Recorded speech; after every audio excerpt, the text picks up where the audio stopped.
تعالى وبركاته. بسم الله الرحمن الرحيم. قال المصنف رحمه الله تعالى ونفعنا به وبعلومه وعمدنا بأسراره وأعادنا من بركته في الدارين آمين. الفاتحة.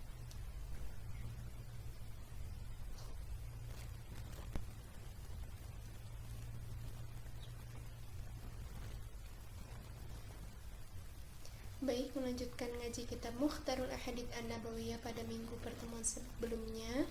Kita langsung saja masuk ke hadis yang ke-244 yang akan membahas mengenai doa memohon perbaikan dalam berbagai urusan. Bismillahirrahmanirrahim.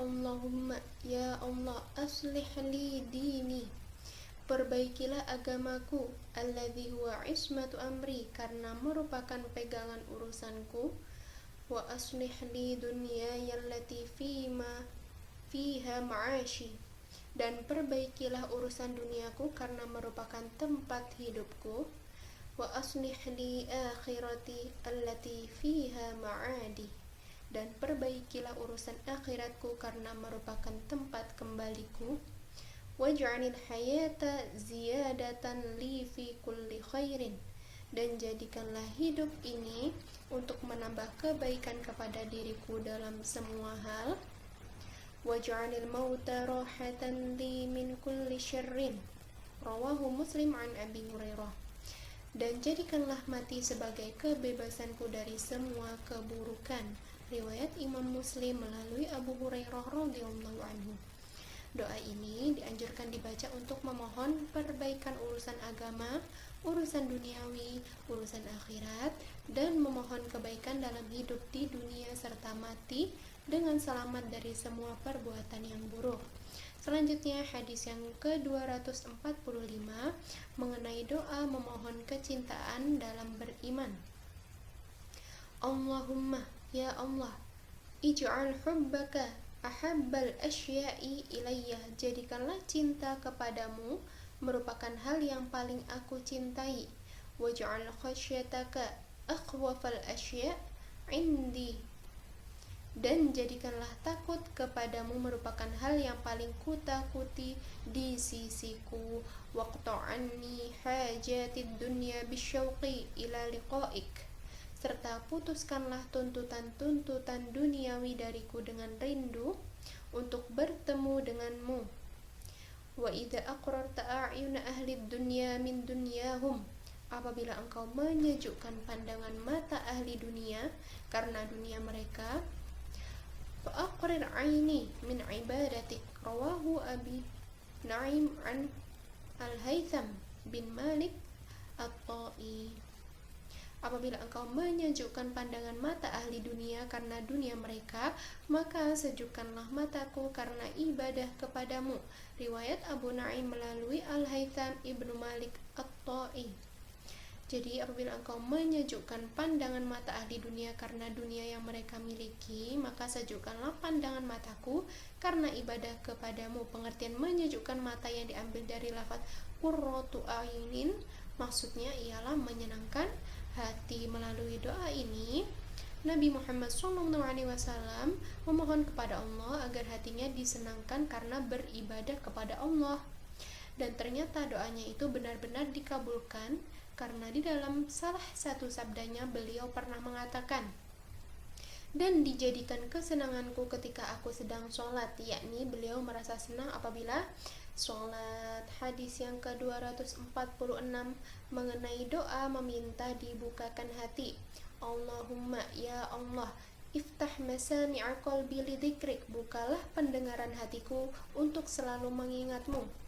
Warzuqni ta'atak, berilah aku rezeki yang membawaku taat kepadamu. Wa ta'ata rasulik wa amalan bi kitabik, dan taat kepada rasulmu serta mengamalkan kitabmu, rawahu Tabrani an Ali, riwayat Tabrani melalui Ali radhiyallahu anhu. Lafaz masami dalam hadis tadi bentuk jamak dari lafaz masma'un yang artinya pendengaran. Makna yang dimaksud adalah pintu-pintu hati. Ya Allah, bukalah pintu-pintu hatiku supaya senang berzikir kepadamu. Selanjutnya hadis yang ke-247 membahas tentang doa memohon kemudahan.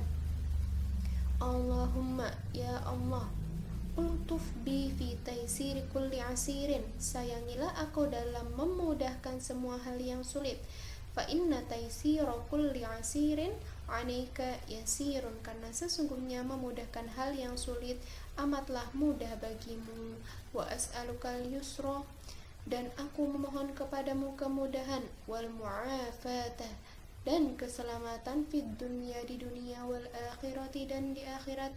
Rawahu Tabrani an Abi Hurairah, riwayat Tabrani melalui Abu Hurairah radhiyallahu anhu.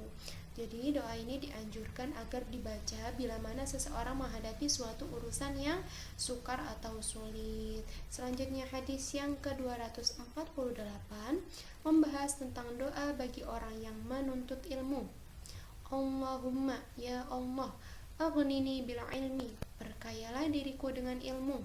Wa zayyinni bil hilmi, dan hiasilah diriku dengan kesabaran. Wa akrimni bit taqwa, dan muliakanlah diriku dengan takwa. Wa jammilni, dan serta perindahlah diriku bil afiyati, dengan kesehatan. Rawahul Bukhari an Ibnu Umar, riwayat Ibnu Najjar. Mohon maaf salah tadi, rawahu Ibnu Najjar an Ibnu Umar, riwayat Ibnu Najjar melalui Ibnu Umar radhiyallahu anhu. Jadi doa ini dianjurkan banyak dibaca oleh orang yang sedang menuntut ilmu. Adapun mengenai maknanya sudah sangat cukup jelas. Selanjutnya hadis yang ke-249 membahas tentang doa memohon perlindungan dari teman yang khianat. Allahumma, ya Allah, inni a'udzubika min khalilin makirin, sesungguhnya aku berlindung kepadamu dari kekasih yang khianat. Ainahu tarayanni wa qalbuhu yar'ani, kedua matanya selalu melihatku sedangkan hatinya berpaling dariku. In ra'a hasanatan dafanaha, apabila melihat kebaikan pada diriku ia menyembunyikannya. Wa in ra'a sayyi'atan adza'aha, dan apabila melihat keburukan pada diriku ia menyiarkannya. Riwayat Ibnu Najjar melalui Sa'ad Ibnu Sa'id Al-Makhbari secara mursal. Rawahu Ibnu Bukhari an Sa'ad bin Sa'id Al-Makhbari mursalan. Nah, lafadz khalilin pada hadis tadi artinya adalah kekasih. Makna yang dimaksud adalah teman qarib atau teman dekat. Melalui doa ini Rasulullah SAW memohon perlindungan kepada Allah Subhanahu wa taala dari teman yang khianat atau berdusta, atau jelasnya dari musuh dalam selimut. Hadis yang ke-250 mengenai doa Nabi SAW bagi penerusnya. Allahumma, ya Allah, irham khulufa'iyal ladzina min ba'di, kasihanilah pengganti-penggantiku yang datang sesudahku. Alladzina yarwuna ahadithi, yaitu orang-orang yang meriwayatkan hadis-hadis, wa sunnati, dan sunnahku, wa yu'allimunahan nas, lalu mereka mengajarkannya kepada manusia. Rawahu Tabrani an Ali radhiyallahu anhu, riwayat Tabrani melalui Ali radhiyallahu anhu. Lafadz khulafa'i pada hadis tadi adalah artinya orang-orang yang menjadi penggantiku sesudah aku tiada. Makna yang dimaksud di sini adalah para ulama. Pengertian ini disimpulkan dari kalimat sesudahnya, yaitu mereka yang meriwayatkan hadis dan sunnahku lalu mengajarkannya kepada orang lain. Dengan demikian berarti pengertian khalifah dalam hadis ini berpengertian umum, yang termasuk di dalamnya mereka yang menggantikan beliau sesudah beliau wafat, sebab sesungguhnya para khalifah yang 4 pun termasuk ke dalam pengertian ini, mengingat mereka juga adalah orang-orang yang meriwayatkan hadis dan sunnahnya Nabi serta mengajarkannya kepada orang-orang. Selanjutnya hadis yang ke-251 mengenai berhati-hati dalam menghadapi musuh. Allah fi qibti Misra, ingatlah Allah terhadap bangsa Kibti di Mesir. فَإِنَّكُمْ سَتَظْهَرُونَ عَلَيْهِمْ, karena sesungguhnya kalian akan menang atas mereka. فَيَكُونُونَ لَكُمْ عُدَّةً, lalu jadilah mereka sebagai prajurit, wa'wanan, dan pembantu kalian, fi sabilillahi, di jalan Allah. Rawahu Tabrani, riwayat Tabrani. Hadis ini menceritakan tentang hal-hal yang akan terjadi di masa mendatang sesudah Nabi Muhammad SAW wafat, dan ternyata benar apa yang diberitakannya itu. Hal ini merupakan salah satu di antara mukjizatnya Nabi SAW. Lafaz Allah yang diulangi 2 kali di dalam hadis ini dinasobkan karena berkedudukan sebagai maf'ul dari fi'il yang tidak disebutkan.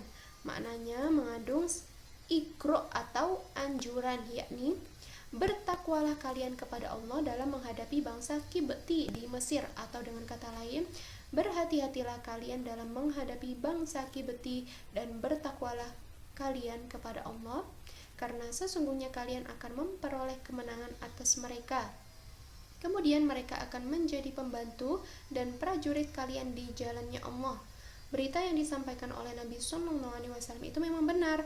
Ternyata sesudah itu bangsa Mesir mempunyai andil yang besar terhadap Islam dalam membuka daerah Afrika Utara dan menyebarkan Islam di kawasan tersebut. Sesudah itu mereka mempunyai andil yang besar pula di dalam menahan serangan tentara Mongolia di bawah pimpinan Kaisar Holako, dan masih banyak lagi andil yang diberikan oleh bangsa Mesir terhadap Islam. Baik, saya cukupkan ngaji kitab Mukhtarul Ahadits An-Nabawiyah pada hari ini. Sebelumnya mari kita bersama-sama membaca doa kafaratul majlis terlebih dahulu. Bismillahirrahmanirrahim. Subhanakallahumma wa bihamdika asyhadu an la ilaha illa anta astaghfiruka wa atubu ilaik. Aqulu qawli syukran jazilan ala ihtimamikum. Arju minkum ma'assalamah. Wassalamu alaikum warahmatullahi ta'ala wabarakatuh.